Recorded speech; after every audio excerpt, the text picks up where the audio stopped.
नमस्कार दोस्तों, स्वागत है आप सभी का तौर राजपूत मोटिवेशन में। तो यहाँ हम बात कर रहे हैं सेक्टर की, मतलब जो Q1 के रिजल्ट आने वाले हैं। आप भी जानते हो कि Q1 देखो, अभी जो हमारा चौथा क्वार्टर तो ख़त्म हो चुका था।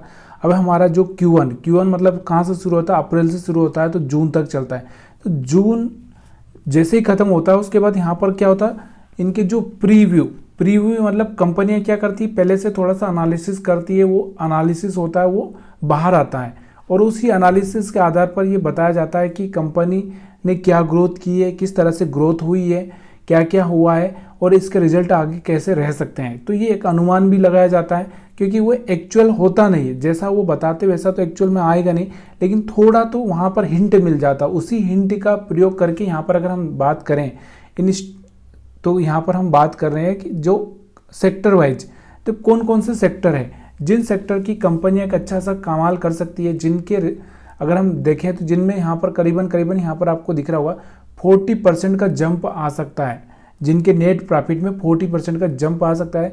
ऐसे कौन कौन से सेक्टर हैं, तो उन्हीं के बारे में यहाँ पर हम बात कर रहे हैं। तो यहाँ पर जो सेक्टर निकल कर आ रहे हैं, तो बैंकिंग सेक्टर के बारे में अगर हम बात करें तो यहाँ पर जो भी बैंकिंग स्टॉक्स है, उनमें अगर आपको कुछ अच्छा लग रहा हो, कोई अच्छा सा स्टॉक्स हो और जिसका प्रीव्यू आया हो या फिर प्रीव्यू आने वाला हो, मतलब एक तरह से आपको भी पता है कि किन किन का आने वाला होता है। ये हम 15 दिन पहले या पता चल जाता है, या 10 दिन पहले या 4 दिन पहले भी हमको पता चलता है कि इसका आने वाला है, इसका रिजल्ट घोषित होने वाला है।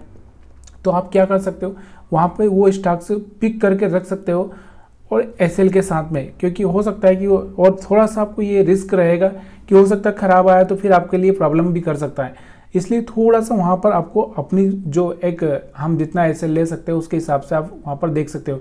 आपने भी देखा होगा कि अभी रिसेंटली अगर हम बात करें तो ऐसी 4-5 कंपनियों के यहाँ पर प्रीव्यू जो रिजल्ट होते हैं अपडेट आया, जैसे HDFC बैंक का अपडेट आया था, जहाँ पर उनके लिए एक नेगेटिव खबर आई थी। और उसकी वजह से अगर हम बात करें तो उस स्टॉक के बारे में, तो करीबन अगर हम देखेंगे तो 4% वो वहाँ से गिरता हुआ दिखाई दिया था। कितने परसेंट? 4% गिरता हुआ दिखाई दिया था।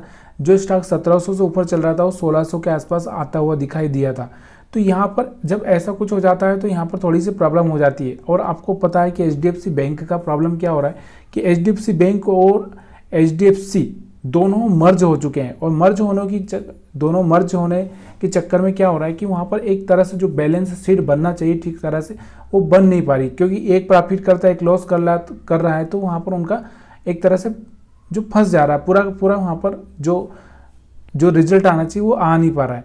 दूसरा हम बात करें, यहाँ पर आपको दिख रहा होगा कि यहाँ पर एक फाइनेंशियल सर्विसेज आपको पता होना चाहिए कि कौन कौन सी फाइनेंशियल कंपनियाँ होती है जो सर्विस देती है, फाइनेंशियल सर्विस देती है। तो यहाँ पर उनका भी एक अच्छा सा ग्रोथ होने वाला है, तो वहाँ पर भी आप नज़र रख के चल सकते हैं। उसके बाद में इंश्योरेंस कंपनी के बारे में आपको दिख रहा होगा। अगर हम बात करें यहाँ पर इंश्योरेंस की, पिछली बार भी अगर हमने देखा तो NIAL या फिर जो भी इंश्योरेंस कंपनी हो, SBI का हो या फिर HDFC का हो, कहीं ना कहीं एक अच्छा सा ग्रोथ देखने को मिला है इनमें। लेकिन जो सबसे ज़्यादा यहाँ पर आपको दिख रहा होगा तो यहाँ पर NIAL में देखने को मिला था।